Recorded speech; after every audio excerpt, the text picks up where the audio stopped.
നമസ്കാരം. പ്രൈം ഡിബേറ്റിലേക്ക് സ്വാഗതം.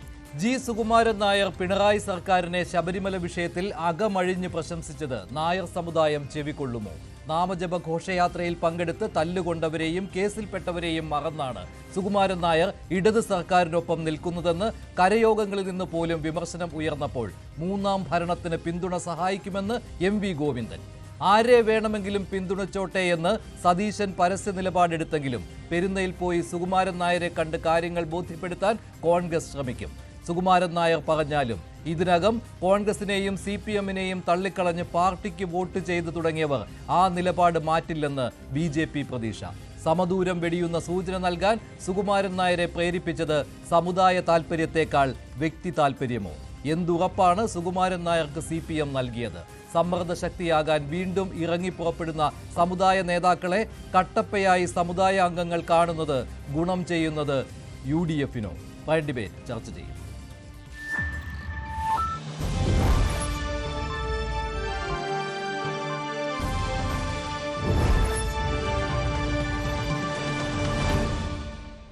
ഡിബേറ്റിൽ doctor G Gopakumar, Shri Jacob George, advocate Baldev Sachidanandan, Shri Shabu Prasad എന്നിവരാണ് ചേരുന്നത്. ആദ്യം ഡോക്ടർ ജി ഗോപകുമാർ, ഇക്കാര്യത്തിൽ നമ്മളൊരു നിലപാട് പറയുന്ന സമയത്ത് ആ നിലപാട് എന്തുകൊണ്ട് പറഞ്ഞു എന്നത് താൻ പ്രതിനിധാനം ചെയ്യുന്ന പ്രസ്ഥാനത്തെ ബോധ്യപ്പെടുത്തണം. അങ്ങനെ ബോധ്യപ്പെടുത്തുവാൻ NSS general secretary G Sukumaran നായർക്ക് കഴിഞ്ഞിട്ടുണ്ടോ പിണറായി സർക്കാരിനെ ഇത്ര കണ്ട് പ്രശംസിക്കാൻ? NSS-ൻ്റെ ആഭ്യന്തര സ്വഭാവമനുസരിച്ച് സ്വതന്ത്രമായ ചർച്ചകളോ അതിനകത്തൊരു ജനാധിപത്യപരമായൊരു തീരുമാനങ്ങളോ എടുക്കുന്ന ഒരു വേദി ഇല്ല എന്നുള്ളതാണ് വസ്തുത.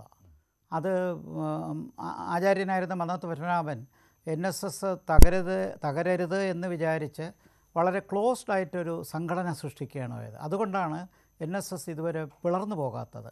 പക്ഷേ അതിൻ്റെ മറുവശം അതിനകത്തുള്ള ജനാധിപത്യ സ്വഭാവം തീരെ കുറവാണ് എന്നുള്ളതാണ്. അതവിടെ നിൽക്കട്ടെ. ഇവിടെ താങ്കൾ ചോദിച്ച ചോദ്യത്തിലേക്ക് വരുമ്പോൾ NSS ഒരു പരമ്പരാഗതമായിട്ടൊരു സമ്മർദ്ദ ഗ്രൂപ്പാണ്. അത് രാഷ്ട്രീയ പാർട്ടിയല്ല, പാർട്ടിയാക്കാൻ ശ്രമിച്ച NDP-യുടെ അനുഭവം നമ്മുടെ മുമ്പിലുണ്ട്. അതെവിടെ എത്തി എന്നുള്ളതറിയാം. കേരളത്തിലെ നായർ സമുദായം എന്ന് പറയുന്നത് വിദ്യാഭ്യാസപരമായും ചരിത്രപരമായും സാമൂഹ്യ മൂലധനം ഉൾപ്പെടെയുള്ള ഒരുപാട് വളർച്ച നേടിയിട്ടുള്ള ഒരു സമുദായം എന്നുള്ള നിലയിൽ NSS പറയുന്നത് പോലെ വോട്ട് ചെയ്യുന്നൊരു സംസ്കാരം നായർ സമുദായത്തിനില്ല. ഒരു ചെറിയ ശതമാനത്തെ സ്വാധീനിക്കാൻ കഴിയുമെന്നുള്ളത് ഞാൻ മറച്ചു വയ്ക്കുന്നില്ല. പക്ഷേ ഗണ്യമായ രീതിയിൽ സ്വാധീനിക്കാൻ പറ്റുന്ന ശക്തിയുള്ള കാലമൊക്കെ പോയി. പഴയ 48-ലും 52-ലും 54-ലും ഉള്ള തിരുക്കൊച്ചിയിലുണ്ടായിരുന്ന ആ സ്വാധീനമൊന്നും NSS-ന് ഇപ്പോൾ കേരള രാഷ്ട്രീയത്തിലില്ല. അത് താഴോട്ട് വന്നിരിക്കുകയാണ്. ഇപ്പോഴാകട്ടെ അത് ഏറ്റവും കുറഞ്ഞ രീതിയിലാണ്. കാരണം ഇത് മറ്റൊന്നുമല്ല, രാഷ്ട്രീയ പാർട്ടികളുടെ പ്രവർത്തനം, അവരുടെ സോഷ്യലൈസേഷൻ എല്ലാ പാർട്ടികൾക്കും. അതുകൊണ്ട് തന്നെ നായർ സമുദായത്തിൻ്റെ പാർട്ടി നേതൃത്വം അല്ലെങ്കിൽ പാർട്ടിയിലേക്കുള്ള റിക്രൂട്ട്മെൻറ്റ് കാലാകാലങ്ങളിലായി പല രീതിയിൽ സംഭവിച്ചിട്ടുണ്ട്. പണ്ടൊരിക്കൽ ആചാര്യൻ പറഞ്ഞൊരു വാക്ക് ഞാൻ ഈ സമയത്ത് ഓർക്കുകയാണ്. NSS ഇപ്പോൾ ഒരു പാർട്ടി ഉണ്ടാക്കേണ്ട കാര്യമില്ല. കാരണം എല്ലാ പാർട്ടികളും നേതൃത്വത്തിൽ NSS നായന്മാരുണ്ട്.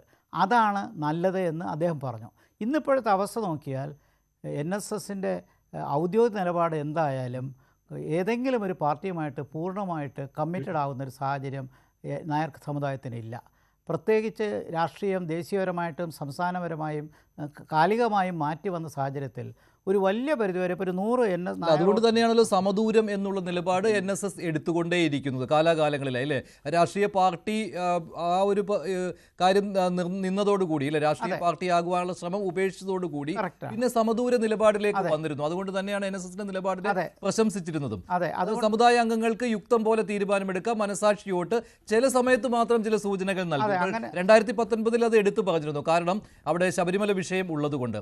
അതേ ശബരിമല വിഷയത്തിൽ ചുവട് പിടിച്ചാണ് ഇപ്പോൾ NSS general secretary G Sukumaran Nair പറയുന്നത് അവിടെ ശരിയായ നിലപാട് പിണറായി സർക്കാർ എടുത്തുവെന്ന്. അതെങ്ങനെ ബോധ്യപ്പെടുത്തുവാൻ പറ്റും? അതുകൊണ്ടാണല്ലോ ഇപ്പോൾ കണയന്നൂർ തന്നെയുള്ള ശ്രീ ഭൂതനാഥ വിലാസം കരയോഗം അവർ പരസ്യമായിട്ട് രംഗത്തെത്തിയിരിക്കുകയാണ്. ഞങ്ങൾക്ക് ബോധ്യപ്പെട്ടിട്ടില്ല, രേഖാമൂലം ഞങ്ങളെ അറിയിക്കണം എന്താണ് സർക്കാരിൽ നിന്ന് കിട്ടിയിരിക്കുന്ന ആ ഉറപ്പെന്ന്. കാരണമുണ്ട്, അതേസമയത്ത് 2018 കാലത്ത് ഈ ശബരിമല പ്രക്ഷോഭം ഉണ്ടായ സമയത്ത് പന്തളത്തൊക്കെ നടന്ന നാമജപ ഘോഷയാത്രയ്ക്കെതിരെ പോലീസ് കേസെടുക്കുകയും തല്ലുകൊള്ളുകയും ചെയ്തിട്ടുണ്ട് അവിടെ സമുദായ അംഗങ്ങൾ, പ്രത്യേകിച്ച് NSS-ൻ്റെ അംഗങ്ങൾ.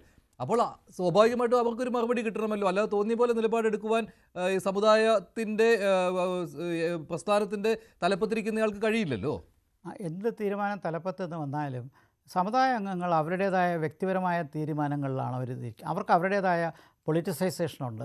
ആ ഒരു രാഷ്ട്രീയവൽക്കരണം കാലാകാലങ്ങളായി വന്നതുകൊണ്ട് അവർക്കിപ്പോൾ പാർലമെൻറ്റ് തിരഞ്ഞെടുപ്പ് വോട്ട് ചെയ്യണം എങ്ങനെ, അസംബ്ലി തിരഞ്ഞെടുപ്പിൽ വോട്ട് ചെയ്യുന്ന എങ്ങനെ, ഇതൊക്കെ വളരെ വ്യക്തമാണ്. ഞാനതാണ് പറഞ്ഞു വന്നത്. ഒരു 100 നായന്മാരുടെ വോട്ട് ഒരു സാമ്പിൾ എടുത്ത് പഠിച്ചു കഴിഞ്ഞാൽ നമുക്കത് മനസ്സിലാക്കാവുന്നേ ഉള്ളൂ. കാരണം അവരിൽ ഇപ്പോഴത്തെ സാഹചര്യത്തിൽ എൻ്റെ ഒരു അനാലിസിസിൽ ഒരു ചെറിയ ഭൂരിപക്ഷം BJPക്ക് അതിനകത്തുണ്ടെന്നുള്ളതാണ്.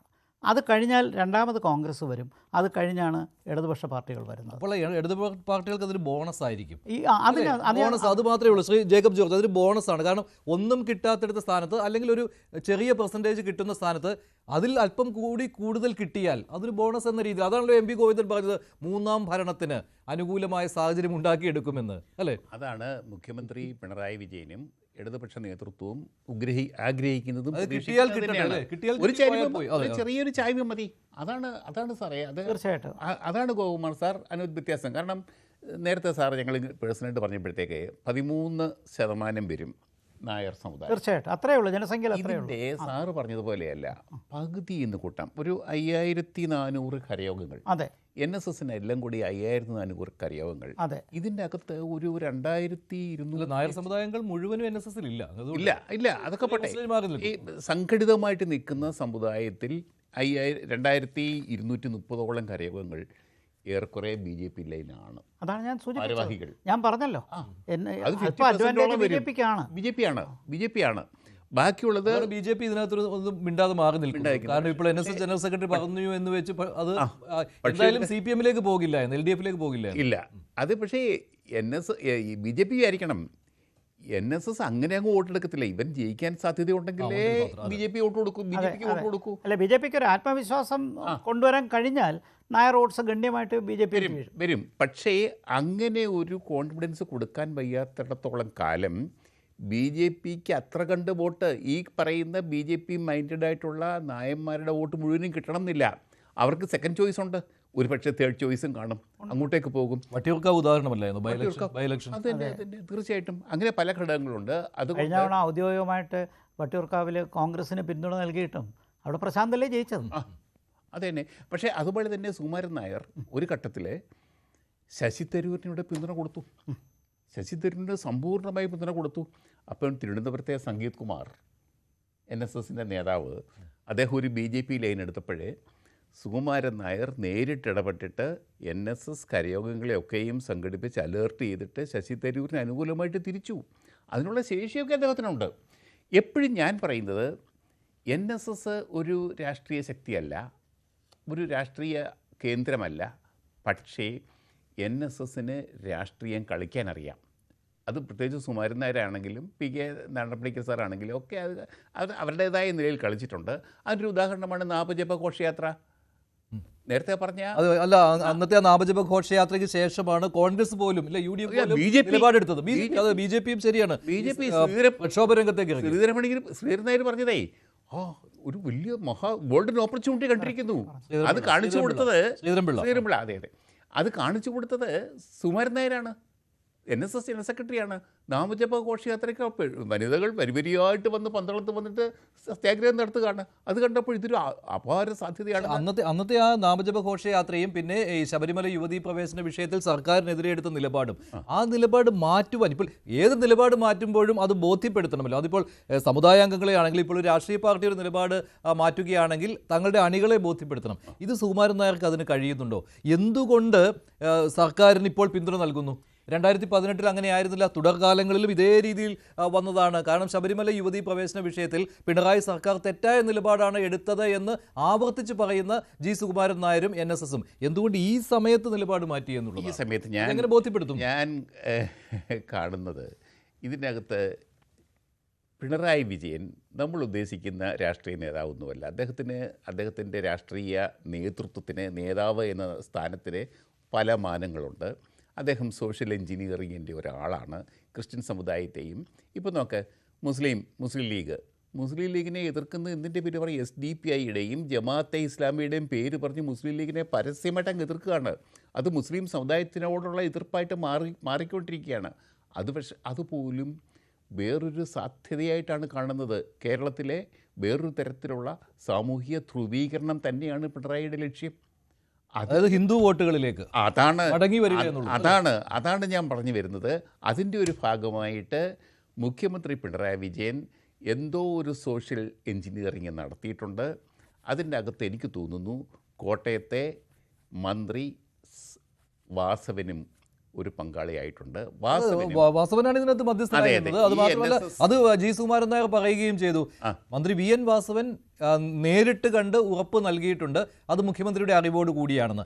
ആ ഉറപ്പ് എന്താണെന്നാണ് ഇപ്പോൾ NSS ഇപ്പോൾ വിഘടിച്ച് നിൽക്കുന്നത്. ജി സുകുമാരൻ നായരുടെ ഈ പ്രസ്താവന വന്നതിന് ശേഷം വിഘടിച്ച് നിൽക്കുന്നവരുണ്ടല്ലോ. ഇപ്പോൾ ഉദാഹരണത്തിന് കണയന്നൂരിലെ കാര്യം പറഞ്ഞു, അതുപോലെ ഈ ബാനർ ഉയർത്തുന്നവരുണ്ടല്ലോ. അവരൊക്കെ പറയുന്ന കാര്യം എന്താണ് ഉറപ്പ് എന്ന്, അല്ലാതെ ചെവിയിൽ വന്ന് പറഞ്ഞിട്ട് കാര്യമില്ല, അത് ഞങ്ങളെയും അറിയിക്കണമെന്നാണ്. ശ്രീ ഷാബു പ്രസാദ്, താങ്കൾ എങ്ങനെ കാണുന്നു ജി സുകുമാരൻ നായരുടെ ഈ നിലപാടിനെ? എനിക്ക് അതിൻ്റെ അകത്ത് പ്രത്യേകിച്ച് അത്ഭുതമൊന്നും തോന്നുന്നില്ല മഞ്ജുഷ. എന്താ വെച്ചാല് കാര്യം ഇവർക്കിന്നും ഒരിക്കലും ഈ പറഞ്ഞ പോലെ ആ സ്വന്തം കാര്യം സിന്ദാബാദ് എന്നതിനപ്പുറത്തേക്ക് പ്രത്യേകിച്ച് സ്ഥായിയായ അല്ലെങ്കിൽ ആത്മാർത്ഥതയുള്ള ഒരു നിലപാടുമുള്ള ഒരു കൂട്ടരല്ല NSS. ഒരു നിലപാടും അവർക്കുള്ളതല്ല. ഇപ്പൊ 2018 ശബരിമല ഇഷ്യൂവിനെ തുടർന്ന് ആ സംഭവത്തില് അവർ അന്ന് സർക്കാരിനെ ശക്തമായി എതിർത്തതിന്റെ കാരണം എന്താണെന്ന് വെച്ച് കഴിഞ്ഞാൽ, കേരളത്തിലെ ഒരു രാഷ്ട്രീയ സ്വഭാവമുണ്ടല്ലോ. 5 വർഷം കൂടിയിരിക്കുമ്പോൾ LDF, 5 വർഷം കൂടിയിരിക്കുമ്പോൾ UDF, 5 ഈ പോക്ക് പോകുന്ന ആ ഒരു ഇത് അന്ന് കേരളത്തിൽ ഉയർന്ന ആ ഒരു വികാരമുണ്ടായിരുന്നു. അങ്ങനെ ഇനിയും വരാൻ പോകുന്ന സർക്കാർ തീർച്ചയായിട്ടും UDF-ന്റെ തന്നെയായിരിക്കും, LDF-ന്റെ കാലം തൽക്കാലം കഴിഞ്ഞു എന്ന് മനസ്സിലാക്കി എന്ന് ചിന്തിച്ച് UDF-ന്റെ കൂടെ കൂടാനും അങ്ങനെ എടുത്ത ഒരു നിലപാടാണ്. പക്ഷെ അന്ന് UDF നിലപാടെടുക്കുന്നതിനേക്കാൾ മുമ്പ് NSS എടുത്തിരുന്നു ശ്രീ ഷാബു പ്രസാദ്. അതായത് ഭൂരിഭാഗം, അതായത് ഒരു 99% ഏറെ വരുന്ന NSS അംഗങ്ങൾ ഇതിനോടൊപ്പമാണ്, അതായത് യുവതീ പ്രവേശനത്തിനെതിരാണ് എന്ന് കണ്ടുകൊണ്ട് NSS എടുത്തൊരു നിലപാടല്ലേ അത്? അത് മാത്രമല്ല അതേസമയം ഈ പറഞ്ഞ പോലെ ഈ രാഷ്ട്രീയ സാഹചര്യം അതിൻ്റെ അകത്തൊരു പ്രധാന ഘടകമാണ് മഞ്ജുഷേ. അന്ന് ഈ LDF-നെതിരെ ശക്തമായ നിലപാടെടുക്കുന്നതിൻ്റെ അകത്ത് ഈ ഒരു കേരളത്തിന്റെ ആ ഒരു രാഷ്ട്രീയ സ്വഭാവം ഒരു പ്രധാന ഘടകമാണ്. പിന്നെ ഇവിടെ ഈ ജേക്കബ് ജോർജ് സാർ പറഞ്ഞ പോലെ കാര്യം NSS ആണ് പന്തളത്തെ ഈ വലിയ ആ ഭക്തജന സംഘം സംഘടിപ്പിച്ചതെന്നൊക്കെ പറഞ്ഞു കഴിഞ്ഞാൽ അതിത്തിരി അതിവായനയാണ് സാറേ. ഞാൻ പന്തളത്തുകാരനാണ്, ഞാൻ പന്തളം സ്വദേശിയാണ്, ഞാൻ തിരുവല്ലക്കാരനാണ്. എനിക്കറിയാം. ആയിക്കോട്ടെ, അല്ല ഞാൻ പ്രോപ്പർ പന്തളമാണ്, പന്തളത്തിന്റെ ഹൃദയത്തിലുള്ള ജനിച്ചു വളർന്നവനാണ് ഞാൻ. തിരുവല്ല ഒരു 25 കിലോമീറ്റർ അപ്പുറത്താ. അപ്പൊ ഞാൻ പറഞ്ഞില്ലേ, നമ്മളൊരു സംസ്കാരമാ. എനിക്ക് നന്നായിട്ടറിയാം എങ്ങനെയാണ് അവിടെ അത്ര വലിയ ആൾക്കൂട്ടം ഉണ്ടായതെന്ന് പറഞ്ഞത്. അല്ലാതെ ഇവിടെ നിന്ന് സുകുമാരൻ നായർ ആഹ്വാനിച്ചത് കൊണ്ടൊന്നും അല്ല പന്തളത്ത് അത്ര വലിയ ജനക്കൂട്ടം. അന്ന് NSS ആയിരുന്നില്ലേ നാമജപ ഘോഷയാത്ര? അത് ശരിയല്ല. അതിനെയാണല്ലോ പിന്നെ തെറി ഘോഷയാത്ര എന്ന് ഇടതുമുന്നണി വിശേഷിപ്പിച്ചത്. തെറി ഘോഷയാത്ര എന്നായിരുന്നു അതിനുള്ള ആക്ഷേപം. NSS അതിനൊപ്പം നിന്നു എന്നുള്ളത് സത്യം. അല്ല, അത് BJP ഏറ്റെടുക്കുമായിരുന്നു ഷാബു പ്രസാദ്. ഷാബു സാർ, അത് താങ്കൾക്ക് അതിൽ ഭൂരിഭാഗവും BJP അനുഭാവികളാണെന്ന് വേണമെങ്കിൽ പറയാം, പക്ഷെ അത് NSS സംഘടിപ്പിച്ചതായിരുന്നില്ലേ? പിന്നെ NSS അല്ലാതെ സംഘടിപ്പിച്ചത്. NSS അതിനൊപ്പം നിന്നു. അവിടെ ഉണ്ടായിരുന്ന ഒരു വലിയ ഭക്തജന സമൂഹമുണ്ട്. അതിന്റെ ഒരുപാട് ഘടകങ്ങളുണ്ട്. എനിക്ക് അതിന്റെ കംപ്ലീറ്റ് കാര്യങ്ങൾ അറിയാം. അതവിടെ നിൽക്കട്ടെ. ഇനി അതല്ല അറിഞ്ഞത്. ഇപ്പൊ ഒരു കാര്യമുണ്ട്. ഇപ്പൊ ഈ 2 ആഴ്ച മുമ്പ്, കഴിഞ്ഞ ആഴ്ച പന്തളത്ത് നടന്നല്ലോ, വീണ്ടും നടന്നല്ലോ. അതായത് പ്രത്യേകിച്ച് പന്തളത്തുകാരെ സംബന്ധിച്ചിടത്തോളം പിന്തുണയും നൽകിയിരുന്നുമില്ല ആ സമയത്തും ആള് കൂടി, ഭക്തജനങ്ങൾ കൂടി. അയ്യപ്പൻ എന്ന് പറയുന്നത് ഒരു വലിയ വികാരമാണെന്നേ. ശബരിമല എന്ന് പറയുന്ന അത്ര വലിയൊരു വികാരമാണത്. ആ ജനം സ്വാഭാവികമായി ഒഴുകിയെത്തുന്ന ജനമാണത്. അല്ലാതെ ഈ ഇവിടെ നിന്ന് NSS-നെ കൊണ്ടൊന്നും ഇത്ര വലിയ എന്താണ് അവർക്ക് ചങ്ങനാശ്ശേരി സംഘടിപ്പിക്കാൻ സാധിക്കാത്തത്? എന്താണ് അവർക്ക് വേറെ ഒരിടത്തിൽ സംഘടിപ്പിക്കാൻ സാധിക്കാത്തത്? എവിടെയെങ്കിലും അല്ല, പന്തളത്ത് തുടങ്ങി മറ്റു ഭാഗങ്ങളിലേക്ക് വ്യാപിച്ചിരുന്നു കേരളത്തിന്റെ ചരിത്രത്തിൽ എപ്പോഴെങ്കിലും. അല്ല, ശബരിമല വിഷയമായതുകൊണ്ടാണ് പന്തളത്ത് തുടങ്ങിയത്. അവിടെ നിന്ന് മറ്റു സ്ഥലങ്ങളിലേക്കും NSS വ്യാപിപ്പിച്ചു. ഒപ്പം കൂടി BJP-യും കോൺഗ്രസും. NSS-ന്റെ പിന്തുണ ഉണ്ടായിരുന്നു എന്നുള്ളത് സത്യം, അതേ ഞാൻ പറഞ്ഞു. പക്ഷെ അല്ല, ഇവരൊന്നും അത്ര വലിയ സംഘാടകരൊന്നും അല്ല മഞ്ജുഷേ. വലിയൊരു ഗ്യാതറിങ്ങിനെ സംഘടിപ്പിക്കാനും അതിനെ മാനേജ് ചെയ്യാനും അതിനെ വലിയൊരു പ്രക്ഷോഭമാക്കി മാറ്റിയെടുക്കാനും അതൊക്കെ പണ്ട് മന്നത്ത് പത്മനാഭന്റെ കാലത്തോടുകൂടി കഴിഞ്ഞു. മന്നത്ത് പത്മനാഭൻ അസാമാന്യമായ സംഘാടകനായിരുന്നു, അസാമാന്യമായ നേതൃത്വമുള്ള ആളായിരുന്നു, പാഠവുമുള്ള ആളായിരുന്നു. ആ ലീഡർഷിപ്പ് ക്വാളിറ്റിയും ആ ഒരു കാലിബറും ഉള്ളവരൊന്നും ഇപ്പൊ NSSന്റെ കാലത്തില്ല. അത് 19 വർഷം മുമ്പ് കഴിഞ്ഞു. വെറുതെ ഇരുന്ന് ആഹ്വാനിച്ചാലൊന്നും ആള് കൂടില്ല. അതൊന്ന് അവിടെ. പിന്നെ മറ്റൊന്ന്, ഇവിടെ അപ്പം ഇവർ ഈ നിലപാട് മാറ്റുന്നതിന്റെ കാരണം, ഈ LDFന് തുറന്ന പിന്തുണ കൊടുക്കുന്നതിന്റെ കാരണം കൃത്യമായിട്ട് കേരളത്തിലെ രാഷ്ട്രീയ സാഹചര്യം തിരിച്ചറിഞ്ഞുകൊണ്ട് തന്നെയാണ്. കാര്യം ഈ പിണറായി വിജയൻ സർക്കാർ മൂന്നാമതും അധികാരത്തിൽ വരാൻ പോകുന്നു എന്ന ഒരു തോന്നൽ, അല്ലെങ്കിൽ ഞാനും അങ്ങനെ വിശ്വസിക്കുന്നുണ്ട് കേട്ടോ, അതിന് സാധ്യത വളരെ കൂടുതലാണ് എന്ന് വിശ്വസിക്കുന്ന ഒരാളാണ് ഞാൻ. അത് മനസ്സിലാക്കി കൃത്യമായ ആ ഒരു സമയത്തുള്ള ഒരു നിറം മാറ്റം മാത്രമാണിത്. ഇല്ലെങ്കിൽ ഇപ്പൊ എന്താണെന്ന് സുകുമാരൻ നായർ പറഞ്ഞ എന്താ, LDFന് സർക്കാരിന് വേണമെങ്കിൽ അവിടെ യുവതികളെ കയറ്റാമായിരുന്നു, പക്ഷെ അവർ ചെയ്തില്ലല്ലോ. ഇവര് ചെയ്തത് എന്താണെന്ന് ഒന്ന് ആലോചിച്ച് നോക്ക്. ഇവര് 2018 എന്താണോ ചെയ്തത് അതവർ ചെയ്തില്ല എന്ന് ഈ കേരള ജനതയുടെ മുഖത്ത് നോക്കി പറയാൻ എങ്ങനെ സാധിക്കുന്നു? അത് മറ്റൊന്നുമല്ല.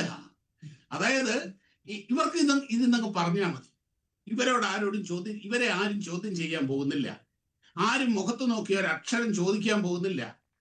അപ്പോൾ ഈ കരയോഗങ്ങളുടെ ഒക്കെ ഈ എതിർപ്പ് അത് വെറുതെയാണെന്ന് ചിലപ്പോൾ കരയോഗങ്ങളെ പിരിച്ചുവിട്ടേക്കാം. വെറുതെയാകും. ആ കരയോഗം പിരിച്ചുവിടും, നിങ്ങൾ നോക്കിക്കോളൂ. NSSന്റെ ഒരു സെറ്റപ്പ് അതാണ്.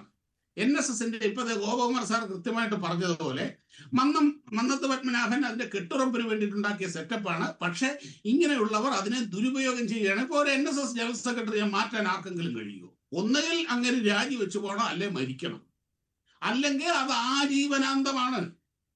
അല്ലാതെ ഒരു ജനറൽ സെക്രട്ടറിയെ മാറ്റാൻ കഴിയില്ല. അതാണ് NSSന്റെ സെറ്റപ്പ്. ഇനി നോക്കിക്കോളൂ, ആ കുറച്ച് ദിവസം കഴിഞ്ഞ് കഴിഞ്ഞാൽ നമ്മൾ ആരും അറിയാതെ ഈ പറഞ്ഞ പോലെ സുകുമാരൻ നായർക്കെതിരെ ശബ്ദം ഉയർത്തിയ അല്ലെങ്കിൽ ആ കരയോഗം നാളെ ഉണ്ടാവില്ല. നിങ്ങൾ നോക്കിക്കോളൂ. അല്ലെങ്കിൽ അവരുന്നയിച്ച ആ കാര്യങ്ങളിലേക്ക് വരുമ്പോൾ പിന്നിൽ നിന്ന് കുത്തിയോ എന്ന് ചോദിക്കുമ്പോൾ അങ്ങനെ തന്നെയല്ലേ ശരിക്കും സംഭവിച്ചത്, അല്ലേ? അത് തന്നെയാണ്. അത് വേറെ കാര്യം. ഇവരിൽ നിന്ന് ഈ പറഞ്ഞില്ല, യാതൊരു എത്തിക്സും ഇല്ലാത്ത, യാതൊരു മര്യാദയോ ഉളുപ്പും ഇല്ലാത്തവരിൽ നിന്ന് ഇതൊക്കെ സംഭവിക്കുന്നത് സ്വാഭാവികമാണത്. ഇത് ഈ ഇവിടുത്തെ ഹിന്ദു സമൂഹത്തിനും അറിയാം, നായർ സമുദായാംഗങ്ങൾക്കും അറിയാം, എല്ലാവർക്കും അറിയാവുന്ന കാര്യമാണിത്. ഇവരുടെ വിചാരം ഇപ്പോഴും ഞാൻ അവിടെ നിന്ന് ആജ്ഞാപിച്ചു കഴിഞ്ഞാൽ കേരളത്തിലെ നായന്മാരെല്ലാം കൂടെ നിരന്ന് നിന്ന് വോട്ട് ചെയ്തോളും, ഞാൻ പറയുന്നത് കേട്ടോളും എന്നൊക്കെയുള്ള ഒരു സങ്കല്പ സ്വർഗത്തിൽ, ആ ഒരു മാടമ്പിത്തരത്തിലാണ് ഇപ്പോഴും ഇവരൊക്കെ ജീവിക്കുന്നത്. യാഥാർത്ഥ്യം എന്താണെന്ന് ഇപ്പോഴും അവർക്കറിയില്ല. നോക്കിക്കോളൂ, ഈ നിങ്ങളൊന്ന് ഈ NSSന്റെ തന്നെ ഭാഗമായിട്ടുള്ള ആൾക്കാരോട് വ്യക്തിപരമായി ഒന്ന് സംസാരിച്ച് നോക്കിയോളൂ. ഈ സുകുമാരൻ നായരെ പച്ചത്തെറി പറയുന്നത് കേൾക്കാം. പക്ഷെ എന്ത് ചെയ്യാനാണ്? നിവർത്തിയില്ല. ഈ പിണറായി വിജയന്റെ കാര്യം പറഞ്ഞ മാതിരി NSSന്റെ ഒരു സെറ്റപ്പ് അങ്ങനെയാണത്. അതുകൊണ്ട് തന്നെ തിരുവായ്ക്ക് അവിടെ എതിർവായില്ല.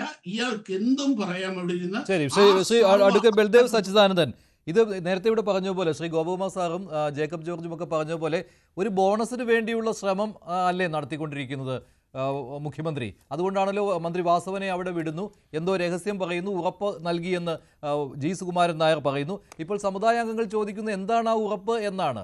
പക്ഷെ അതിലൊന്നും കാര്യമില്ല, ആ കിട്ടുന്ന വോട്ടുകൾ ബോണസ് എന്ന രീതിയിൽ, അല്ലേ? അത്രയല്ലേ ഉള്ളൂ. ഇങ്ങനെ പറയുന്നത് ശരിയല്ല. കാരണം ഇടതുപക്ഷ ജനാധിപത്യ മുന്നണിക്ക് ഒരു മതനിരപേക്ഷ കാഴ്ചപ്പാടുണ്ട്. ആ മതനിരപേക്ഷ കാഴ്ചപ്പാടിന് മുന്നോടിയായിട്ടാണ് എല്ലാ സമുദായങ്ങളെയും കൂടെ ഒരുമിച്ച് കൊണ്ടുപോകുക എന്നുള്ളത്. SNDP നേരത്തെ തന്നെ ഇടതുപക്ഷ മുന്നണിയുമായിട്ട് സഹകരിച്ചു പോകുന്നു. NSS ഒരു വിരുദ്ധ നിലപാടുണ്ടെന്ന്. ഇപ്പോൾ ഈ അയ്യപ്പ സംഘവുമായി ബന്ധപ്പെട്ട് SNDPയും NSSും KPMSും ഹിന്ദു സമൂഹത്തിലെ പ്രധാനപ്പെട്ട 3 സംഘടനയാണ്. ഈ 3 സംഘടനയും അതിന് പിന്തുണ പ്രഖ്യാപിക്കുകയും അതിന്റെ നേതാക്കന്മാർ പലരും അതിൽ പങ്കെടുക്കുകയും ചെയ്തു. അത് തീർച്ചയായിട്ടും ഇടതുപക്ഷ മുന്നണിയെക്കുറിച്ച് ഞങ്ങൾ ഉയർത്തിപ്പിടിക്കുന്ന മതനിരപേക്ഷ കാഴ്ചപ്പാടിനും ഉള്ള വലിയ പിന്തുണയാണ്. അതിനകത്ത് പ്രത്യേകിച്ച് NSSനോ SNDPക്കോ ഒന്നും പ്രത്യേകിച്ച് ഉറപ്പൊന്നും കൊടുത്തിട്ടൊന്നുമില്ല. അപ്പൊ അതുകൊണ്ട് ആ രീതിയിൽ അതിനെ കാണേണ്ട കാര്യമില്ല. പിന്നെ ഒരു കാര്യം ഞാൻ അല്ല, അത് ഒരു വശത്ത് ഞാൻ പറയാം, അത് നിങ്ങൾ ഉദ്ദേശിക്കുന്നത് പോലെ ഉള്ള കാര്യങ്ങളൊന്നും അതിന്റെ പിന്നിലില്ല. ഇടതുപക്ഷത്തിന്റെ അല്ലെങ്കിൽ CPM നേതൃത്വം നൽകുന്ന ഞങ്ങളുടെ മുന്നണിക്ക് ഞങ്ങളുടെ കാഴ്ചപ്പാടിന്റെ ഭാഗമാണ് എല്ലാ സമുദായങ്ങളെയും, അത് ഈഴവ സമുദായമെന്നോ നായർ സമുദായമെന്നോ ക്രിസ്ത്യാനിയെന്നോ മുസ്ലിമൊന്നും ഇല്ലാതെ എല്ലാവരും ഒരുമിച്ച് കൊണ്ടുപോകുക. അതൊരു കമ്മ്യൂണിസ്റ്റ് കാഴ്ചപ്പാടാണ്. അതുകൊണ്ട് ഞങ്ങളിവിടെ പിണങ്ങി നിന്ന് NSS ഞങ്ങളോട് നിർത്തുന്നു.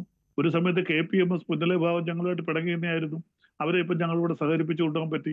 അങ്ങനെ വിവിധ മതസംഘടനകളെയും ജാതി സംഘടനകളെയും എല്ലാം ജാതിയുടെയോ മതത്തിന്റെയോ അതിർവരമ്പില്ലാതെ ഒരുമിച്ച് കൊണ്ടുപോയി ഒരു സംസ്ഥാന തലത്തിലുള്ള മൊത്തം ഒരു കാഴ്ചപ്പാട്, ആ സംസ്ഥാനത്തിന്റെ മൊത്തത്തിലുള്ള പുരോഗതി. വിശേഷിച്ച് ശബരിമലയിൽ ഞങ്ങൾ ലക്ഷ്യമിട്ടത് ശബരിമലയുടെ സമഗ്രമായ പുരോഗതിയാണ്. പക്ഷെ ഞാൻ അന്നും ഇന്നും പറയുന്ന ആ പേരിനോട് എനിക്ക് യോജിപ്പില്ല. കാരണം ഇടതുപക്ഷത്തിന് പറ്റിയാൽ അയ്യപ്പ സംഘം എന്നുള്ളൊരു പേര്.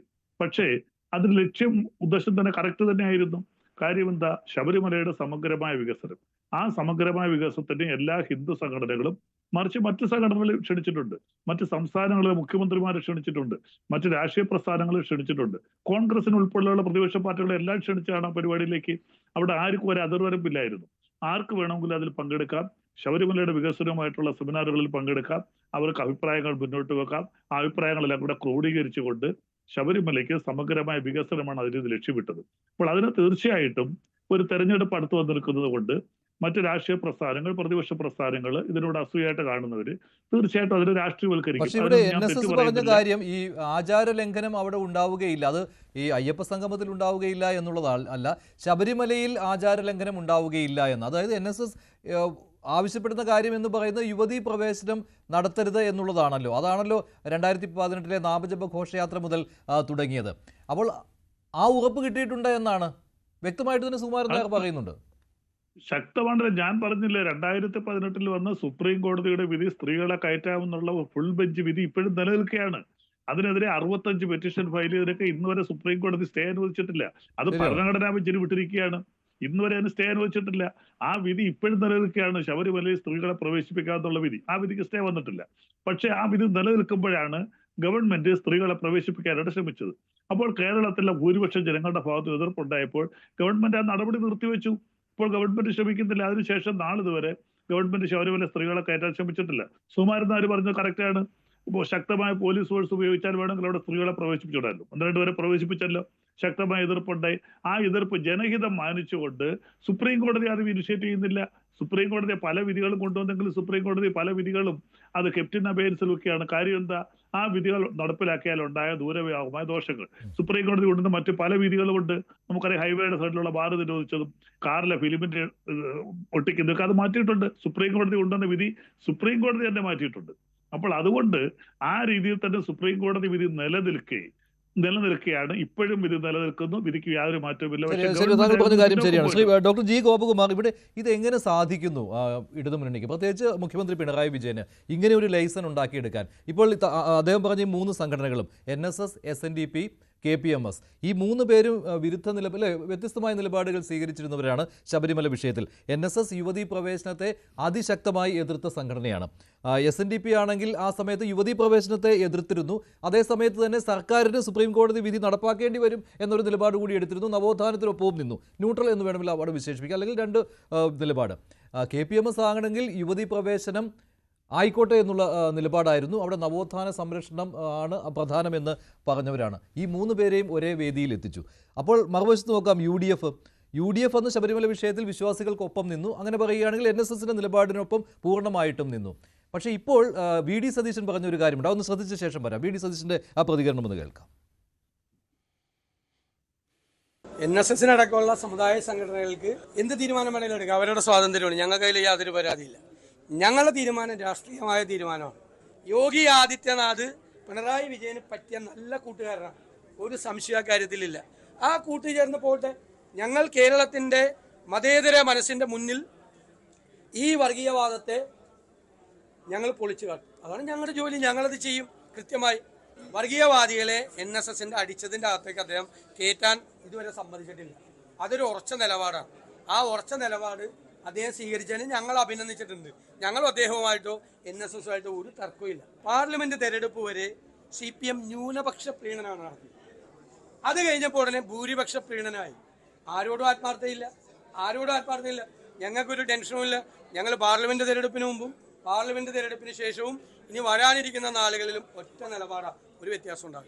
ഇതാണ് നിലപാട്. വി ഡി സതീശൻ്റേതാണ് നിലപാട്. പക്ഷേ ഈ നിലപാടിന് എത്രമാത്രം അംഗീകാരം കിട്ടും എന്നുള്ളതാണ്. അങ്ങനെ അംഗീകാരം കിട്ടണമെങ്കിൽ NSS ജനറൽ സെക്രട്ടറിയും SNDP യോഗം ജനറൽ സെക്രട്ടറിയും ഒക്കെ പറയുന്ന കാര്യങ്ങൾ സമുദായ അംഗങ്ങൾ തള്ളിക്കളയണം, അല്ലേ? ഈ സംഘടനകളുടെ നിലപാടുകളാണ് നമ്മൾ ചർച്ച ചെയ്യുന്നത്. അവരെല്ലാവരും LDFിനൊപ്പമാണെന്ന്. പക്ഷേ സതീശിനെടുത്ത നിലപാട് നോക്കി, ഓരോ സംഘടനയ്ക്കും അവരുടേതായ നിലപാടെടുക്കാം. അതേസമയം അവരെ വ്യക്തികളെ തള്ളിപ്പറയുന്നില്ല അദ്ദേഹം. പക്ഷേ ആത്മവിശ്വാസം ഞങ്ങൾക്കുണ്ട് എന്നാണ്. അതിനർത്ഥം എന്താണ്? സമുദായ അംഗങ്ങൾ ഞങ്ങൾക്ക് വോട്ട് ചെയ്യുമെന്നുള്ളതാണ്. പഴയ നിലപാട് എന്താണോ അത് NSS ആണ് പ്രധാനമായിട്ടും. കാരണം UDFിനെ കൂടുതൽ തുണയ്ക്കുന്നത് നായർ സമുദായ അംഗങ്ങളാണല്ലോ, അല്ലേ? സതീശൻ്റെ നിലപാട് വളരെ വ്യക്തമാണ്. അതൊരർത്ഥത്തിൽ പറഞ്ഞാൽ ഒരു തുറന്ന നിലപാടുമാണ്. ഒരു പ്രീണിപ്പിക്കലിൻ്റെ ഒരു വരി പോലും അതിനകത്തുണ്ടായിരുന്നില്ല. അതിനകത്തൊരു ദൃഢനിശ്ചയമുണ്ട് എന്നുള്ളതിന് തർക്കമൊന്നുമില്ല. പക്ഷെ അത് കോൺഗ്രസിൻ്റെ മുൻകാല ചരിത്രം വെച്ച് നോക്കുമ്പോൾ അവരുടെ പ്രവർത്തനമൊന്നും അങ്ങനെ ആയിരുന്നില്ല. അതുകൊണ്ടാണ് ഈ രാഷ്ട്രീയ ആവണമെന്നില്ല. അതെ, അതുകൊണ്ടാണ് ഇതിലൊന്നും വിശ്വാസ്യത വരാത്തത്. ഞാനിന്ന് ഈ ചർച്ചയ്ക്ക് വരുന്നതിന് മുമ്പ് തൊട്ട് മുമ്പ് ചാനലിൽ നോക്കിയപ്പോൾ CPMൻ്റെ സെക്രട്ടറി പറഞ്ഞൊരു കാര്യം അവിടെ താഴെ കാണിക്കുന്നുണ്ട്, എഴുതി കാണിക്കുന്നുണ്ട്. യുവതീ പ്രവേശനം അടഞ്ഞ അധ്യായമല്ല. ഇന്ന് പറഞ്ഞ കാര്യം, ഇന്ന് വൈകുന്നേരം പറഞ്ഞ കാര്യമാണ് ഞാനീ പറയുന്നത്. അപ്പോൾ കഴിഞ്ഞ അധ്യായമാണെന്നാണ് അദ്ദേഹം പറയുന്നത്, അല്ലേ? അടഞ്ഞ അധ്യായമല്ല, പക്ഷേ കഴിഞ്ഞ അധ്യായം അല്ല എന്നാണ് പറഞ്ഞത്. അങ്ങനെ പറഞ്ഞു. ഞാനത് കണ്ടിട്ടാണ് ഉറപ്പിച്ച് പറയണം. അപ്പോൾ അങ്ങനെ പറയുന്നുണ്ടെങ്കിൽ നാളെ കോടതി വിധിച്ചാൽ അത് ഇൻസിസ്റ്റ് ചെയ്യുന്നുള്ള മീനിങ് തന്നെ അർത്ഥമുണ്ട്. അത് ന്യായമായിട്ട് ഒരു ഉത്തരവാദിത്തപ്പെട്ട ഗവൺമെന്റ് രണ്ട് വള്ളത്തിൽ തന്നെയാണ് ഇപ്പോഴും. ഒരു ആൾക്ക് ഇപ്പോൾ NSSന് കൊടുത്തിരിക്കുന്ന ഉറപ്പ് യുവതീ പ്രവേശനം നടത്തില്ല എന്നാണ്. പക്ഷേ അങ്ങനെ ഒരു ഉറപ്പ് KPMSന് കൊടുക്കാൻ സർക്കാരിന് പറ്റുമോ? ഇല്ല. KPMSനോട് നവോത്ഥാന സംരക്ഷണമാണ് പ്രധാനമെന്നേ പറയൂ. ഇപ്പോഴും ഉറപ്പ് കൊടുത്തു എന്ന് എവിടെ സ്റ്റേറ്റ്മെന്റ് വന്നിട്ടില്ല. അതുകൊണ്ട് ആ ഉറപ്പിനെ അങ്ങനെ വിശ്വസിക്കില്ല. ഉറപ്പ് കൊടുത്തു എന്ന് സർക്കാർ പറയുന്നില്ല. ദേവസ്വം മന്ത്രിയോട് ചോദിച്ചപ്പോഴും അദ്ദേഹം പറയുന്നില്ല. NSS പറയുന്നുണ്ട് ഞങ്ങൾക്ക് ഉറപ്പ് കിട്ടിയെന്ന്. ഉറപ്പ് എന്താണെന്നും പറയുന്നുണ്ട്. യുവതീ പ്രവേശനം ഇല്ല എന്നുള്ളത് തന്നെയാണ്. പക്ഷേ സർക്കാർ അത് ഉറപ്പുണ്ടോ? യുവതീ പ്രവേശനത്തിനൊപ്പമാണോ അതോ മറിച്ചാണോ? പഴയ നിലപാടാണോ? അല്ല, നിലപാടിൽ മാറ്റം വരുത്തിയിട്ടുണ്ടോ? ഇതിനെക്കുറിച്ച് ഒന്നും മിണ്ടുന്നില്ല. ഇല്ല, ഇതൊരു അനുമാനം മാത്രമാണ്. കോടതി ഇനി ഭരണഘടനാ ബെഞ്ചിലൊരു തീരുമാനം വരുന്നവരെ ഗവൺമെൻറ്റിന് ഒരു കമ്മിറ്റ്മെൻറ്റ് എടുക്കാൻ പറ്റില്ല. അനുകൂലമായിട്ട് ഞങ്ങൾ യുവതികളെ കയറ്റില്ല എന്ന് പറയാൻ പറ്റില്ല. മുൻ പ്രവൃത്തി അതല്ല, ഗവൺമെൻറ്റിൻ്റെ നിലപാട് അതല്ല. കയറ്റുമെന്ന് പറഞ്ഞാൽ ഇപ്പോൾ NSS അപ്പോഴേ മാറി നിൽക്കും. അപ്പോൾ ഇതാണ് അതിൻ്റെ അകത്തുള്ള പ്രശ്നം പറയുന്നത്. അപ്പോൾ ചുരുക്കത്തിൽ ഈ NSSനെ അടുപ്പിച്ച് കൊണ്ടുവരാൻ വന്നതിൻ്റെ സാഹചര്യം നമ്മളൊന്ന് നോക്കിയാൽ എനിക്ക് തോന്നുന്നത്, ഒന്ന് തീർച്ചയായിട്ടും വ്യക്തിപരമായിരിക്കും. അതിനെക്കുറിച്ച് പല അനുമാനങ്ങളുണ്ടെന്ന് ഞാൻ അതിൻ്റെ വിശദീകരണം അതെ വ്യക്തിപരമായിരിക്കും. മറ്റൊന്ന്, ഒരുപക്ഷെ ഇടതുപക്ഷ ഗവൺമെൻറ്റിന് അനുകൂലമായൊരു രാഷ്ട്രീയ സാഹചര്യം ഉണ്ടാകും എന്നുള്ള പ്രതീക്ഷയിലും കൂടെ ആകാം. അപ്പോൾ ഇതൊരു ഇടതുമുന്നണിയെ സംബന്ധിച്ചിടത്തോളം NSSൻ്റെ ലീഡർഷിപ്പ് ഇങ്ങനൊരു സ്റ്റേറ്റ്മെൻറ്റ് കിട്ടിയത് ഒരു സൈക്കോളജിക്കൽ അഡ്വാൻറ്റേജ് LDFന് ഉണ്ടായിട്ടുണ്ട്. അതിന് യാതൊരു തർക്കവുമില്ല. ആ ഒരു ഫാക്ടർ LDF നന്നായി ഉപയോഗിക്കും. പക്ഷേ അതിൻ്റെ തിരിച്ചടികൾ കൂടി മനസ്സിലാക്കണം. കാരണം താങ്കൾ ചൂണ്ടിക്കാണിച്ച പോലെ KPMS എടുക്കുന്ന നിലപാട് വേറൊന്നാണ്. SNDP NSS യോജിച്ചിട്ടുമുണ്ട്, പിണങ്ങിയിട്ടുമുണ്ട്. അത് പഴയകാലത്ത് ഡെമോക്രാറ്റിക് കോൺഗ്രസ് ഉണ്ടാക്കി ഹിന്ദു മുന്നണി, പഴയകാലത്തെ ഹിന്ദു മുന്നണി 50കളിലെ ഒരു ഹിന്ദു ഫ്രണ്ട് ഉണ്ടാക്കിയ ആ കാലം തൊട്ട് അകലുകയും അടുക്കുകയും ചെയ്തിട്ടുണ്ട്. അതുകൊണ്ട് ഇത് ശാശ്വതമായൊരു വെള്ളാപ്പള്ളി നടേശൻ ഇപ്പോൾ കുറച്ചു കാലമായിട്ട് സർക്കാരിന് വേണ്ടി ബാറ്റ് ചെയ്യുന്ന പോലെ പക്ഷേ അതിൽ മറ്റൊരു കാര്യമുണ്ട്, പരസ്പരം പുകഴ്ത്തലുമുണ്ട്. ഇപ്പോൾ മുസ്ലിം വിരുദ്ധ പരാമർശം വെള്ളാപ്പള്ളി നടേശൻ നടത്തിയിട്ട് പോലും തള്ളി പറഞ്ഞിട്ടില്ല CPM, അല്ലേ? ആ സെക്രട്ടേറിയറ്റ് പ്രസ്താവനയിൽ വെള്ളാപ്പള്ളി എന്നുള്ള പേര് പോലും പറഞ്ഞിട്ടില്ല. അല്ല, വാസ്തവത്തിൽ അത് വളരെ ആപൽക്കരമായ ഒരു പ്രസ്താവനയാണ് അദ്ദേഹത്തിൻ്റെ ഭാഗത്ത് നിന്ന് വന്നത്. അങ്ങനെ പറയാൻ പാടില്ല ഒരു സമുദായത്തെ ആക്ഷേപിച്ച്. അപ്പോൾ ആ നിലയ്ക്ക് അങ്ങനെ പറയുന്നതിൻ്റെ ഉദ്ദേശം ഒരു പ്രത്യേക ഒരു വോട്ട് ബാങ്ക് കൾട്ടിവേറ്റ് ചെയ്യാനായിട്ട് താല്പര്യപ്പെടുന്നു എന്നുള്ളതല്ലേ?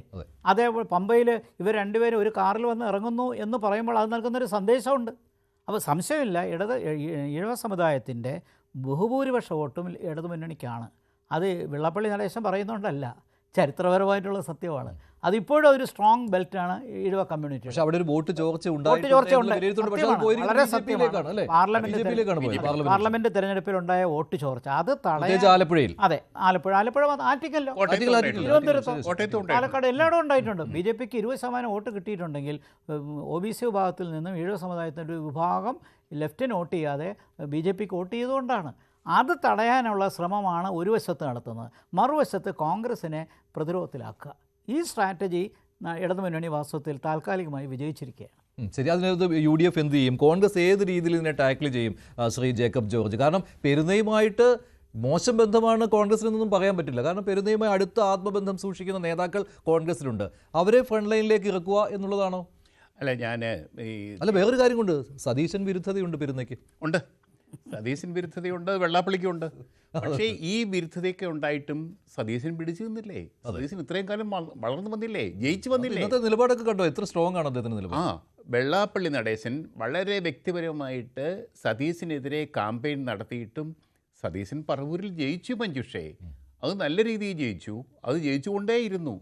അത് വെള്ളാപ്പള്ളിയുടെ അല്ല, അത് വെള്ളാപ്പള്ളിയുടെ കാര്യമായി വെള്ളാപ്പള്ളി തോൽപ്പിക്കും എന്ന് പറയുന്ന ആളുകൾ പലപ്പോഴും ജയിക്കും.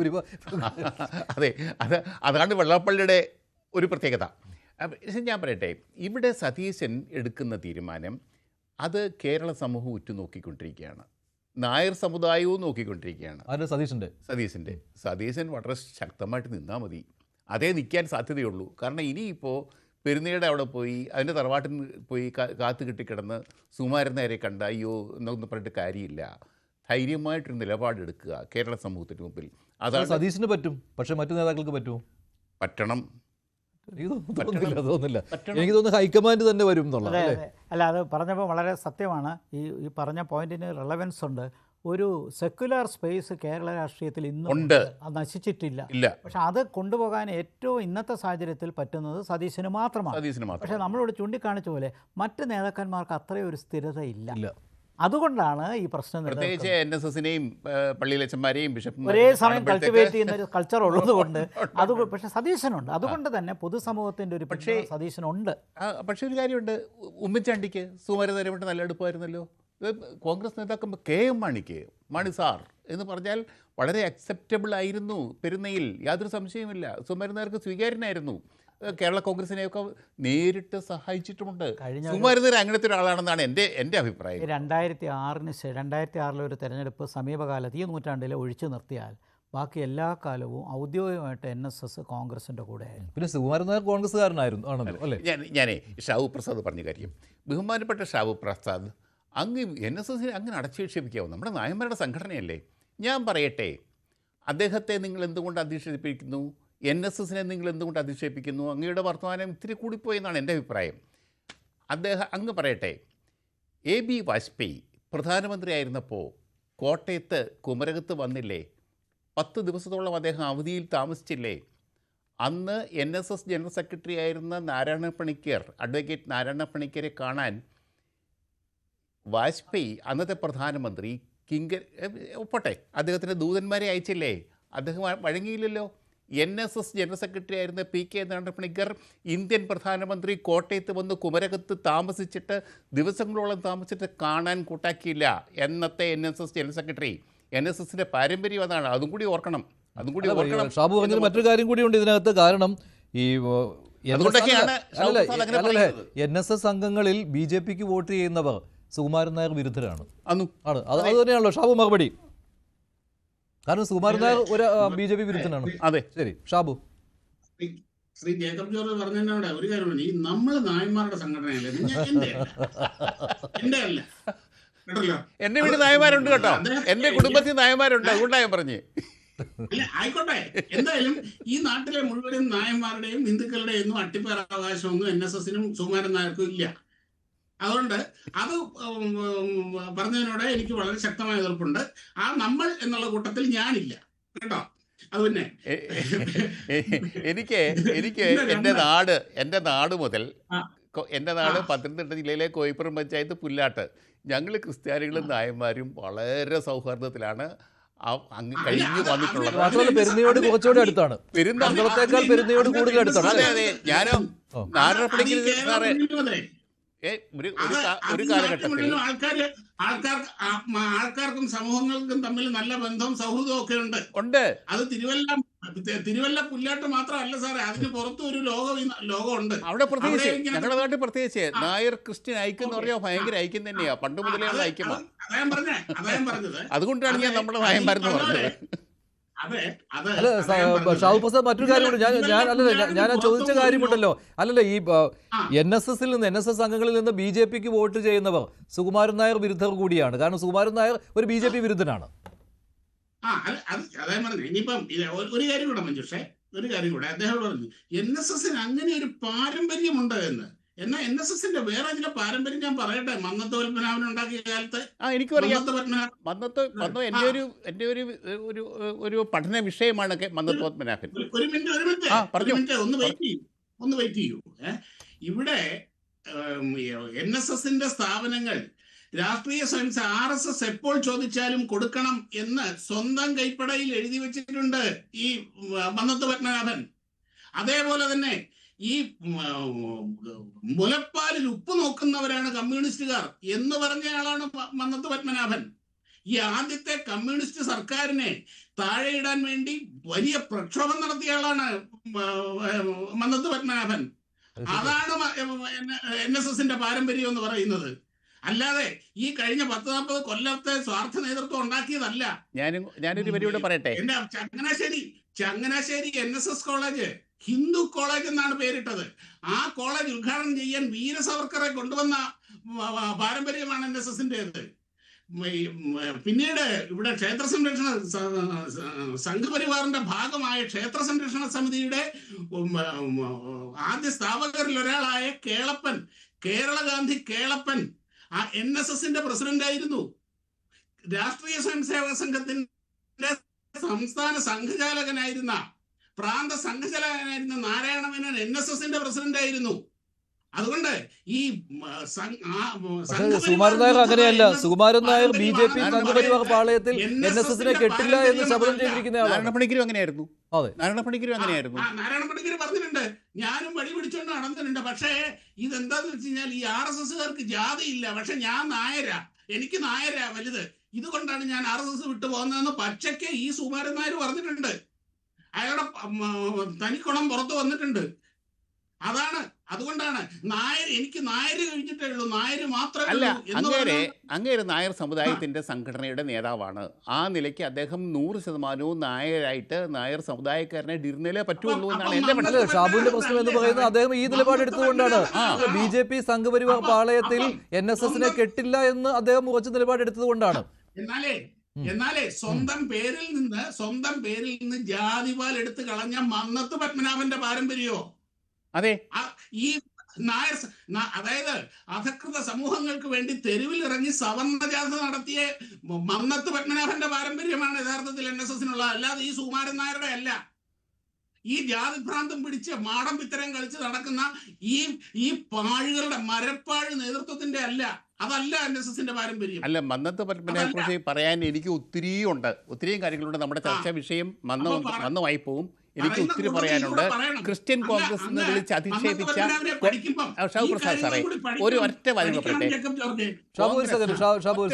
ഒരു വരി, ഒറ്റ വാചകം.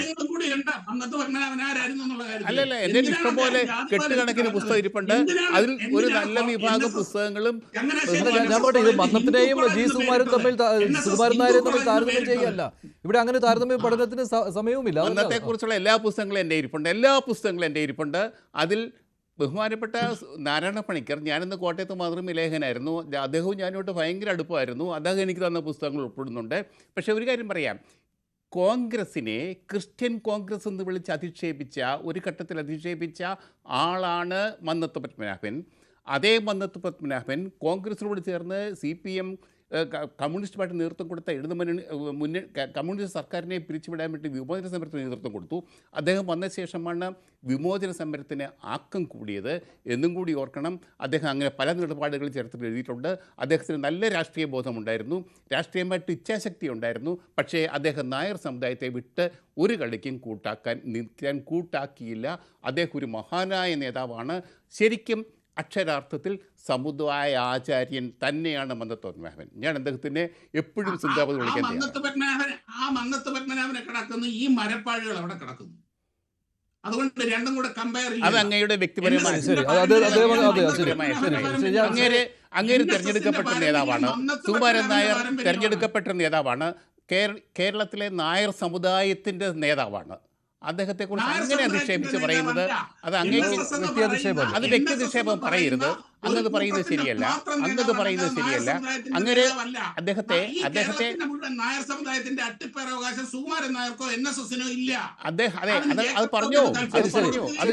ഇത് നേരത്തെ പലപ്പോഴും ഈ എനിക്ക് തോന്നുന്നത് CPM ഈ നിലപാട് എടുത്തിട്ടുള്ളതായിരിക്കും. കാരണം എന്ന് വെച്ചാൽ ഇങ്ങനെ ഒരു ഈ സമദൂരത്തിൽ നിന്നുകൊണ്ട് തന്നെ സൂചനകൾ നൽകുന്ന സമയത്തും നേരത്തെ കോൺഗ്രസിനൊപ്പം നിന്ന സമയത്തും ഇല്ല അട്ടിപ്പേർ അവകാശം നായർ സമുദായ അംഗങ്ങളുടെ അട്ടിപ്പേർ അവകാശം NSSന് ഇല്ല എന്ന നിലപാട് എടുത്തിട്ടുള്ളതാണ്. ഇപ്പോൾ ഷാബുവും അതേ നിലപാട് പറയുകയാണ്. ശ്രീ ബൽദേവ് സച്ചിദാനന്ദൻ, ഇവിടെ ഇത് ഇലക്ഷൻ എഞ്ചിനീയറിംഗ് കൂടിയാണ് ഇവിടെ പ്രതിഫലിച്ചിരിക്കുന്നത്. ഒരു സോഷ്യൽ എഞ്ചിനീയറിംഗ് ആണ് പ്രതിഫലിച്ചിരിക്കുന്നത്. അതിൽ വിജയം കണ്ടിട്ടുണ്ട് LDF. പക്ഷേ ഒരു തീക്കളിയായി പോകുവാനുള്ള സാധ്യതയും ഇവിടെയുണ്ട്. പക്ഷേ ഈ തുടർ ഭരണം കിട്ടണമെങ്കിൽ ഇത് കൂടിയേ തീരൂ എന്നുള്ള വിശ്വാസമാണല്ലോ ഇങ്ങനെ കൊണ്ട് എത്തിച്ചിരിക്കുന്നത് ഈ തീക്കളിക്ക്. ഞാൻ മന്ന പറഞ്ഞൊരു കാര്യം ഒരു ഓർമ്മയെന്ന് പറയാൻ ശരിയല്ലെങ്കിൽ ക്ഷമിക്കണം. നശിച്ച നായരും മുടിഞ്ഞ മുസ്ലിമും തകർന്ന നസ്രാണിയും കമ്മ്യൂണിസ്റ്റ് ആകുമെന്നും മഹത്തായ മനുഷ്യനായിരുന്നു അദ്ദേഹം പറഞ്ഞൊരു ശരിയാ ബൽദേവ്, ശരിയാ. ഞാൻ വായിച്ചിട്ടുണ്ട്. ഞാനിപ്പോ അത് ഓർപ്പിച്ചതല്ലേ ഉള്ളൂ. അപ്പം ഇത് നമ്മളെല്ലാരും ബഹുമാനിക്കുന്ന മന്നത്ത് പത്മനെ പറഞ്ഞാണ്. മനുഷ്യൻ അധപ്പതിച്ചാൽ പിശാചാകും, അത് കഴിഞ്ഞാൽ കമ്മ്യൂണിസ്റ്റ് ആകും, ഇതും പറഞ്ഞിട്ടുണ്ട്. BJP ഞാൻ പറയട്ടെ, അത് ജീർണിക്കണം. അപ്പൊ ഞാനത് പറഞ്ഞോട്ടെ. അപ്പം ഒരു കാര്യം ഷാവപ്രസാദ് പറഞ്ഞതിനകത്ത് ഉറപ്പുണ്ട്. കാരണം NSSന്റെ ജനറൽ സെക്രട്ടറിയോ SNDPയുടെ ജനറൽ സെക്രട്ടറിയോ പറഞ്ഞെന്ന് വിചാരിച്ച് നായർ സമുദായവും ഈഴവ സമുദായവും വോട്ട് ചെയ്യാറില്ല. ഭൂരിപക്ഷം വരുന്നവർക്ക് അവരുടേതായിട്ടുള്ള രാഷ്ട്രീയ കാഴ്ചപ്പാടുണ്ട്. ആ രാഷ്ട്രീയത്തിൽ നിന്ന് തന്നെയാണ് വോട്ട് ചെയ്യുന്നത്. പിന്നെ ചില രാഷ്ട്രീയ തരംഗങ്ങൾ ഉണ്ടാവും. ഇപ്പൊ ശബരിമല സംഭവം ഉണ്ടായപ്പോൾ അതിനുശേഷം ആ തെരഞ്ഞെടുപ്പിൽ ഇടതുപക്ഷത്തിന് ശക്തമായ പ്രതിസന്ധി നേരിട്ടു. അങ്ങനെ ചില സംഭവങ്ങളുണ്ട്. അത് നമുക്കറിയാം. 91 രാജിവെച്ചിട്ട് ഇലക്ഷൻ നേരിട്ടപ്പോൾ LDFന് വലിയ പുരോഗതി ഉണ്ടാകുന്ന വിചാരിച്ച് VS അച്യുതാനന്ദൻ രാജിവെപ്പിച്ചു. പക്ഷെ കോൺഗ്രസ് അധികാരത്തിൽ വന്നു. കാര്യം രാജീവ് ഗാന്ധിയുടെ മരണവുമായി ബന്ധപ്പെട്ട് അത് ചില രാഷ്ട്രീയ തരംഗങ്ങളാണ്. ഇവിടെ അങ്ങനെയുള്ള പ്രശ്നങ്ങളൊന്നും ഇല്ല. ഇവിടെ ഇടതുപക്ഷം ഒരു ശക്തമായ ഒരു നിലപാട് സ്വീകരിച്ചു. ഞങ്ങളിൽ നിന്ന് അകന്നു നിന്നിരുന്ന NSSന് ഞങ്ങളുടെ കൂടെ കൊണ്ടുവരാനുള്ള ഒരു നിലപാട് ഞങ്ങൾ സ്വീകരിച്ചു. ഞങ്ങൾ എല്ലാ സമുദായ സംഘടനകളെയും, അത് സമുദായ സംഘടനകളുമായിട്ട് രാഷ്ട്രീയ ബന്ധമല്ല, സമുദായ സംഘടനകളുമായിട്ടുള്ള ഒരു സമുദായ സൗഹൃദമാണ് ഞങ്ങൾ ഉദ്ദേശിക്കുന്നത്. ആ സൗഹൃദം നിങ്ങൾ വ്യക്തി സൗഹൃദം മാത്രമേ ഉള്ളൂ. വ്യക്തി താല്പര്യം എന്ന് പറയുന്നത് അതുകൊണ്ടാണ്. സമുദായാംഗങ്ങൾ, താങ്കൾ പറഞ്ഞ പോലെ സമുദായങ്ങൾക്ക് ചില സമയത്ത് ബോധ്യപ്പെടുന്ന കാര്യങ്ങളുണ്ടായി. ഇപ്പോൾ ഉദാഹരണത്തിന് 2019 അത് സമുദായത്തിന്റെ ഒരു താല്പര്യം അവിടെ ഉണ്ടായിരുന്നു, ശബരിമല വിഷയം. ഇപ്പോൾ അങ്ങനെയൊന്നും ഇല്ല സാർ. ഇപ്പോൾ ഈ നിലപാട് മാറ്റിക്കഴിഞ്ഞാൽ ആ നിലപാട് മാറ്റത്തിനൊപ്പം നിൽക്കുന്ന ഒരു താല്പര്യം ഇല്ലല്ലോ, പ്രകടമല്ലല്ലോ അങ്ങനെ ഒരു താല്പര്യം. ഞാനും മഞ്ചേഷ് പറഞ്ഞതിൽ തന്നെയാണ് സ്റ്റിക്ക് ഔട്ട് ചെയ്യുന്നത്. സമുദായത്തിന് സമുദായത്തിൻ്റെതായ ഒരു ഇഷ്യൂ ഉണ്ടാകുമ്പോൾ സമുദായം അതിൻ്റെതായിട്ടുള്ള തീരുമാനം എടുക്കും. അങ്ങനെ പലപ്പോഴും എടുക്കാറില്ല. ഇവിടുത്തെ ഈഴവ സമുദായം കൊല്ല ലോകസഭയിൽ തന്നെ നമുക്കറിയാം. ഞാൻ കൊല്ല ലോകസഭക്കാരനെ. ഇവിടെ ഏറ്റവും കൂടുതൽ മെജോറിറ്റി ഈഴവ സമുദായമാണ്. ഇവിടെ മുകേഷ് 1.5 ലക്ഷം വോട്ടിനാണ് തോറ്റത്. അപ്പൊ ഈഴവ സമുദായം അന്നേരം വോട്ട് ചെയ്തു. വോട്ടില്ല. അവർ UDFനാണ് കൊല്ലത്ത് ഏറ്റവും കൂടുതലായിട്ട് വോട്ട് കിട്ടിയത്. ഈഴവ സമുദായത്തിന്റെ പല ബൂത്തുകളും നമ്മൾ എണ്ണൽ ഈഴവർക്ക് മുൻതൂക്കമുള്ള പല ബൂത്തിലും പ്രേമേന്ദ്രനാണ് ലീഡ് ചെയ്തത്. അപ്പോൾ അത് ആലപ്പുഴയിൽ നേരെ തിരിച്ചു LDF മാറി വോട്ട് ചെയ്യുമെന്ന് പറയുന്നു. ഈ വെള്ളാപ്പള്ളി നടേശന്റെ ഭാര്യ പ്രീതി നടേശനെതിരെ BJPക്ക് വോട്ട് പിടിച്ചു. പിന്നെ വെള്ളാപ്പള്ളിയുടെ രാഷ്ട്രീയം, വീട്ടിൽ ഭാര്യ ഒരു രാഷ്ട്രീയം, ഭർത്താവ് ഒരു രാഷ്ട്രീയം, മകന് വേറെ രാഷ്ട്രീയം. അതിന്റെ പിന്നെ ഒരു പശ്ചാത്തലം കൊണ്ട് പിടിക്കുന്ന എല്ലാവർക്കും അറിയാം. ഈ LDFലും BJPയിലുമായിട്ട് അച്ഛനും മോനും നിന്നില്ല, അച്ഛനും മോനും ജയിലിൽ പോകും. അത് കേരളത്തിൽ എല്ലാ ജനങ്ങൾക്കും അറിയാം. അങ്ങനെയുള്ള കേസുകൾ കിടപ്പുണ്ട്. അപ്പൊ അതെല്ലാവർക്കും അറിയാം. അത് പിടിച്ചു നിൽക്കാൻ വേണ്ടി അവര് അച്ഛൻ LDFലും നിൽക്കുന്നു, മകൻ ദുബായിൽ തന്നെ ജയിലിൽ കിടന്നതിന് കേരളത്തിൽ ചില നേതാക്കന്മാർ ബന്ധപ്പെട്ടില്ലെങ്കിൽ കാശ് കൊടുത്തത് വേറെ നേതാവാണ്. അപ്പൊ അവിടെ മുസ്ലിങ്ങൾ വേണമായിരുന്നു. ഇപ്പൊ മുസ്ലിങ്ങൾ ചീത്ത പറയുന്നത് വെള്ളാപ്പള്ളി മകനെ ജയിലിൽ ഇറക്കിക്കൊണ്ട് വന്ന ഒരു മുസ്ലിം വ്യവസായി. അത് ഞാൻ അങ്ങോട്ട് പോകുന്നില്ല. അപ്പൊ അത് പോട്ടെ. അപ്പൊ അതുകൊണ്ട് ഈ സമുദായ സംഘടനകളെ കൂട്ടി ഞങ്ങൾ പിടിക്കുന്നത് ഒരു രാഷ്ട്രീയ ബാന്ധവത്തിനല്ല. കേരളത്തിലെ പ്രധാനപ്പെട്ട സമുദായങ്ങളെ ഒരുമിച്ച് നിർത്തി അവരുടെ സമുദായപരമായ താല്പര്യങ്ങളും മതപരമായ താല്പര്യങ്ങളും സംസ്ഥാനത്തിന്റെ മൊത്തത്തിലുള്ള താല്പര്യങ്ങളും സംരക്ഷിക്കുന്നതിന് വേണ്ടി ആ ഒരു മുൻതൂക്കം കൊടുത്തോട്ട് മുന്നോട്ട് പോവുകയാണ്. അതിനകത്ത് കൂടുതലൊന്നും ഞങ്ങൾ പ്രതീക്ഷിക്കുന്നില്ല. തീർച്ചയായിട്ടും ഞാനും മഞ്ചേഷും തമ്മിൽ സൗഹൃദം ഉണ്ടാകുമ്പോൾ മഞ്ചേഷിന്റെ ഒരു സഹായം എനിക്ക് തീർച്ചയായിട്ടും ഉണ്ടാവും. ആ സഹായം രാഷ്ട്രീയത്തിൽ അത് നമ്മൾ വോട്ടെന്ന് പറയും. അത് തെരഞ്ഞെടുപ്പിൽ ഒരു പക്ഷേ പ്രതിഫലിച്ചേക്കും. നിങ്ങൾ പറയുന്നത് പോലെ ഇടതുപക്ഷ ജനാധിപത്യ മുന്നണിക്ക് ഒരിക്കൽ കൂടെ തെരഞ്ഞെടുപ്പിൽ അധികാരത്തിൽ വരാമെന്ന് ഇപ്പോൾ ഇവിടെ ഇരിക്കുന്ന പലർക്കും തീർച്ചയായിട്ടും അങ്ങനെ ഒരു ബോധമുണ്ട്, അതിനുള്ളൊരു സാഹചര്യമുണ്ട്.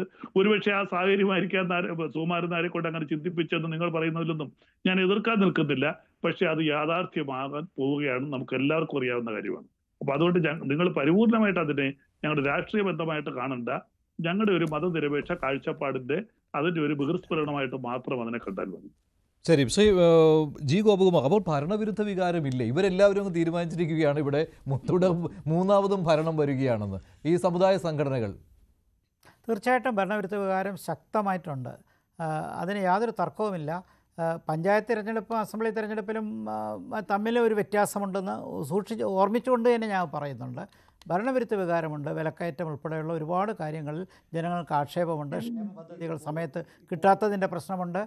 പോലീസിൻ്റെ നിലപാടിലുള്ള പ്രശ്നങ്ങളുണ്ട്. ഒരുപാട് കോർപ്പറേറ്റ് നിയമങ്ങൾ കൊണ്ടുവന്നതിനകത്തുള്ള പ്രശ്നങ്ങളുണ്ട്. ഭരണവിരുദ്ധ വികാരമുണ്ട്, തീർച്ചയായിട്ടുമുണ്ട്. അത് കണ്ടില്ല എന്ന് നടിക്കാൻ ആർക്കും പറ്റില്ല. ഒന്ന്. രണ്ട്, ഈ ഇവിടെ NSSന് വേണ്ടി ഇടതുപക്ഷ മുന്നണി എടുക്കുന്നൊരു നിലപാട് അത് കൂടുതൽ മുന്നോട്ട് പോകുമ്പോഴുണ്ടാകുന്നൊരു അപകടമുണ്ട്. കാരണം എന്താണ്? മറുവശത്തും അതുപോലൊരു ഒരു ഓർഗനൈസേഷൻ വരും. അങ്ങനെ ഒരു കൺസോളിഡേഷൻ, മൈനോറിറ്റി കൺസോളിഡേഷൻ അപ്പുറത്ത് വരും. മെജോറിറ്റി കൺസോളിഡേഷൻ നാമമാത്രമാണെങ്കിലും ഹിന്ദു മെജോറിറ്റി കേരളത്തിലുണ്ട്.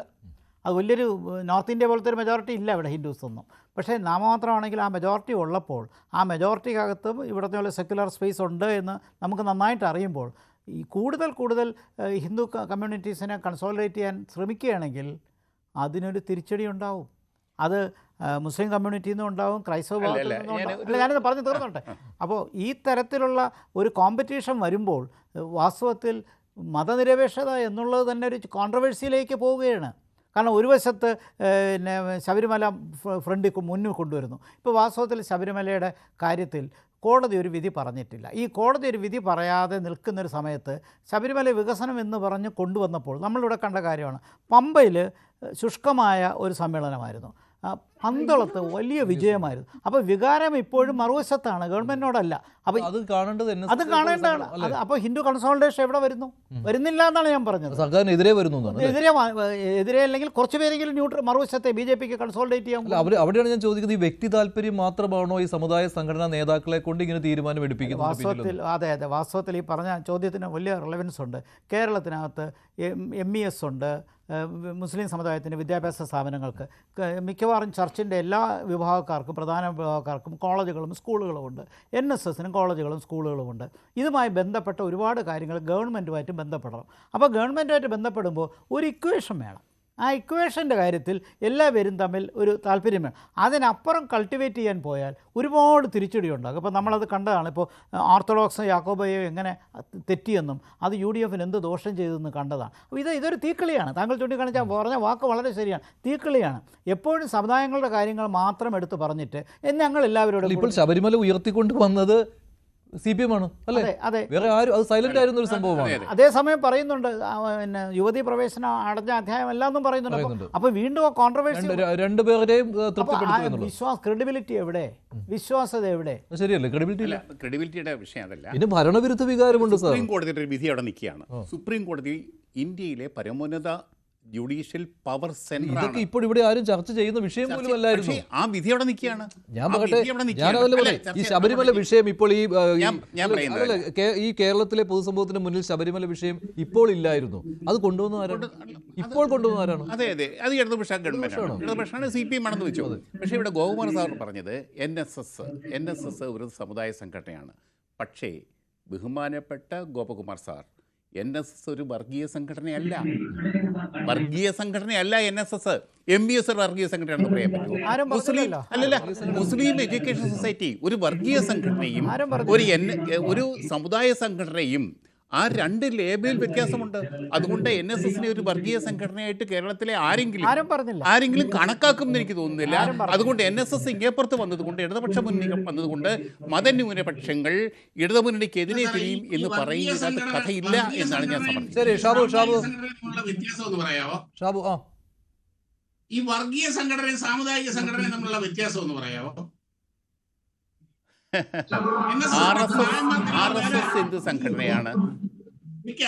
RSS സമുദായ സംഘടനയാണോ? NSSന്റെ ഒരു കരയോഗത്തിൽ നായരല്ലാത്ത ഒരാൾക്ക് മെമ്പർഷിപ്പ് കിട്ടുമോ? സമുദായ സംഘടനയാണെന്ന് ഞാൻ പറഞ്ഞു സാബു പ്രസാദ്. സമുദായ സംഘടനയാണത്. അത് സമുദായത്തിന് സ്വന്തം RSSന്റെ അകത്ത് ആർക്കും പ്രവർത്തിക്കാം, ഒരു ഇല്ലാതെ. അതിനകത്ത് സ്വാഭാവികമായിട്ട് വരുന്നത് കൂടുതൽ ഹിന്ദുക്കളായിരിക്കും. പക്ഷേ സ്വഭാവം വർഗീയമാണ്. സ്വഭാവം വർഗീയതമാണ്. നമുക്കതേക്കുറിച്ച് ചർച്ച ചെയ്യാനുള്ള സമയമല്ലല്ലോ ഇത്. ഞാൻ പറയുന്നത് NSS-നെ കുറിച്ച് മാത്രമാണ്. NSS വർഗീയ സംഘടനയല്ല. പ്രസാദെ NSS-നെ വർഗീയ സംഘടനയാക്കാൻ നോക്കണ്ട. അത് വർഗീയ സംഘടനയല്ല. NSS-ന്റെ ഭാഗമാകാൻ നായർക്ക് മാത്രമേ കഴിയൂ. അത് തന്നെയാണ് വർഗീയത. ഞാന് മാരാമൂന്ന് മർത്തോമപ്പള്ളിക്കാരനാ.